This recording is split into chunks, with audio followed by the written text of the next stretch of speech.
ఇవాళ కూకట్పల్లి నియోజకవర్గంలో మేడ్చల్ జిల్లా యొక్క జాగృతి జనంబాట కార్యక్రమం ఏదైతే ఉందో ఇవాళ కూకట్పల్లి నియోజకవర్గంలో కొనసాగబోతా ఉన్నది. కూకట్పల్లి నియోజకవర్గం మొత్తం హైదరాబాద్ లో అంతర్లీనంగా మారి ఇవాళ కాంగ్రెస్ గవర్నమెంట్ వచ్చిన తర్వాత హైదరాబాద్ కి కామధేనుగా మారిపోయింది.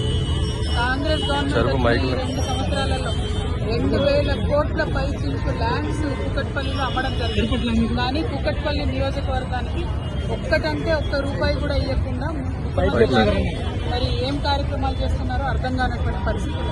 ఇవాళ గ్లోబల్ రైజింగ్ సమిట్ అని పెట్టింది.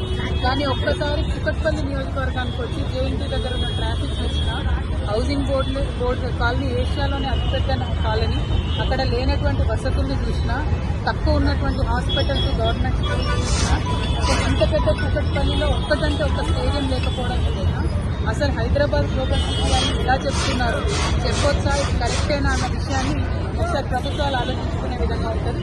సో ఇవాళ కూకట్పల్లిలో అనేక సమస్యల మీద మేము చూడబోతా ఉన్నాం, అనేక అంశాల మీద మాట్లాడబోతా ఉన్నాం.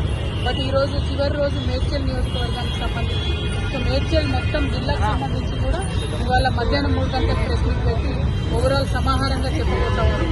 బట్ అల్టిమేట్ గా కూకట్పల్లి అనేది ఒక మినీ ఇండియా లాగా అన్ని రాష్ట్రాల నుంచి వచ్చిన ప్రజలు ఇక్కడ ఉంటారు. ట్రాఫిక్ సమస్య విపరీతంగా ఉంది.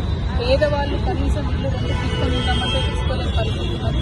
అయినప్పటికీ సరైనటువంటి వసతులు లేకుండా ఇబ్బంది జరుగుతూ ఉంది. కాబట్టి కూకట్పల్లి మీద మాత్రం ప్రత్యేకించి ప్రభుత్వం శ్రద్ధ వహించాలి, డబ్బులు ఇవ్వాలి. ఇక్కడ భూములు అమ్ముకోవడం కాదు, ఇక్కడ ప్రజల కోసం కూడా డబ్బు పెట్టాలని గవర్నమెంట్ డిమాండ్ చేస్తాము.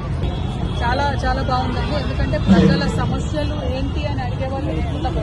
ఎవరైనా కూడా ఓట్లప్పుడు వచ్చి మాకు ఓట్లు వేయండి అని అడుగుతున్నారు. తప్పితే ఓట్లు లేనప్పుడు మరి మీ హాస్పిటల్ సరిగ్గా పనిచేస్తున్నాం, మీ స్కూల్ సరిగ్గా పనిచేస్తున్నాం, సరిగ్గా నీళ్ళు వస్తున్నాయా, మీకు కావాల్సిన పెన్షన్లు వచ్చినాయా, అంటే అడిగేవాళ్ళు ప్రతిపక్షాలు అడుగుతలేవు, పాలక పక్షాలు అడుగుతలేవు. కాబట్టి తెలంగాణ జాగృతి ఈ బాధ్యతను తీసుకొని ప్రజల దగ్గరికి ఎక్కడెక్కడైతే ల్యాబ్స్ ఉన్నాయి, ఎక్కడెక్కడైతే వసతులు సరిగ్గా లేవు అవి హైలైట్ చేస్తుంది. దాని ద్వారా గవర్నమెంట్ డిపార్ట్మెంట్స్ అన్ని కదులుతున్నాయి. దాని ద్వారా ప్రజల సమస్యలు పరిష్కారం అవుతుంది. సో ప్రజా సమస్యల మీద యుద్ధ పేరియే జాగృతి జనపాలు చాలా అద్భుతంగా సాగుతుంది.